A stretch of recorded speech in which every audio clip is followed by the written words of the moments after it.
Hey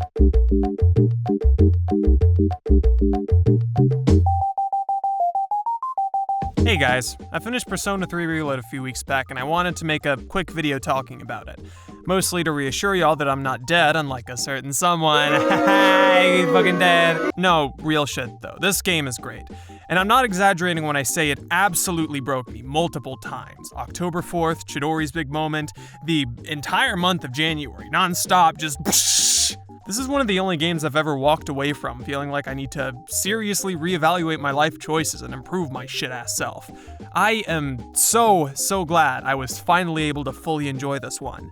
And I say finally because this remake is what let me dive into it. I played P3 Fez years ago and I just couldn't get into it. Like, I knew for a long time this game was the GOAT, but then it's like, you can only control one party member, Tartarus is stupid, if you talk to people wrong, the game punishes you for it, you talk to girls wrong and Atlas sends an orbital strike on your fucking house, the only things you can do for the first few weeks is raise your social stats or talk to the teacher fucker, I don't care. By the time I finished up the first boss, I was done. For so long, I wanted to get over my early mid-2000s RPG jank allergies and play this game, because I knew I was missing out on something great, and this remake is so important because it gave me, along with a ton of other people, the chance to finally do that. I get that it's a meme that all Persona 3 fans don't even play their own game. Can you blame them? Seriously. I've said it time and time again. I've skipped out on so many RPGs with great stories or other strong facets that people love because the gameplay or the battle mechanics are just shit.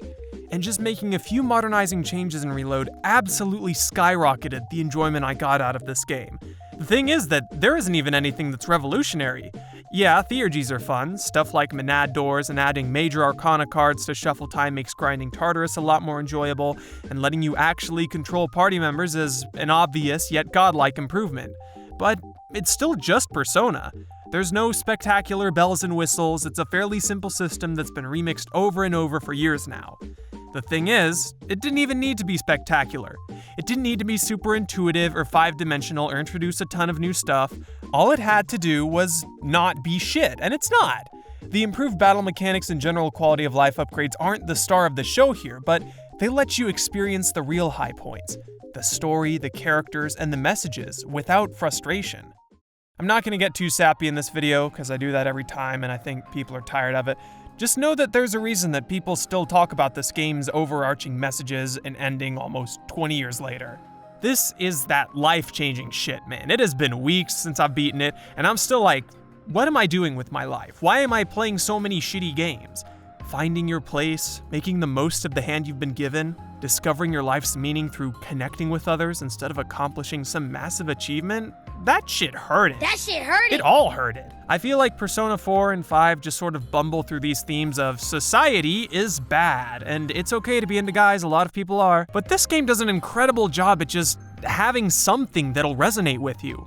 The story's not perfect, some of the character developments are lopsided, there are 2 dogshit social links, and it's slow at the start, but damn. I needed this game. I really did. I get that the conversations people have about remakes and re-releases are always going to be ongoing and always going to be negative, since most of the remakes out there aren't really for the sake of accessibility or making the game less headache-inducing. It's usually just, yeah, let's add one thing, HD sprites, boom, give us $1 billion.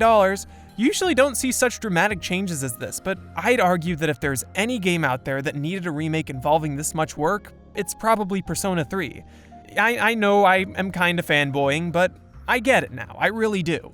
I also get that some people were like, what the fuck did you do to my baby? This isn't the same game. You're changing too much. The combat's not the same. The remix of Mass Destruction sucks, which they could have done better. Sure, if this is what you grew up with, it's what you're gonna like, but as a little zoomer-brained outsider, I just don't click with this.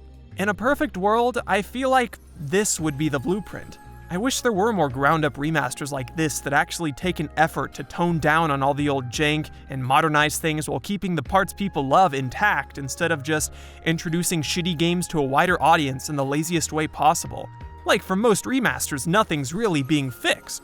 But altering older titles like this is a tricky thing, because if you change too much, people are gonna get really pissed.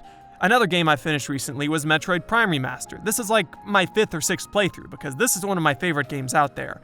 and it really hit me this time, just how backtrack heavy it is. Like, it is insane how often you have to just stop, turn around while you're on some progression path to get some upgrade that's 5 miles away. But as someone who loves this game to death regardless, if they fuck too much with the map or where the pickups were, it'd be like, don't touch that shit, what are you doing? I'm sure that sounds a little bit hypocritical considering what I just said, but my point is that finding that balance between what to change and what to keep the same is insanely difficult, but they did a good job here. I think the majority of gamers today don't really want to deal with all the jank Persona 3 has to offer, but it's not like the systems and mechanics that replaced it were too brainless or P5-esque or soy or whatever. The general consensus I've seen is that while this may not be the definitive version of Persona 3 according to everyone, it's the one that most people are going to be able to get through and have a good time with. And I think that's great. I think that's exactly what this game should be. Alright, that's all I really wanted to say. Sorry for the low effort video.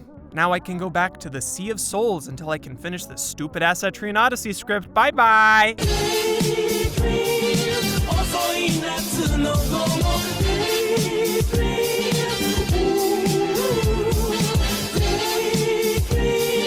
Memoryに落ちたな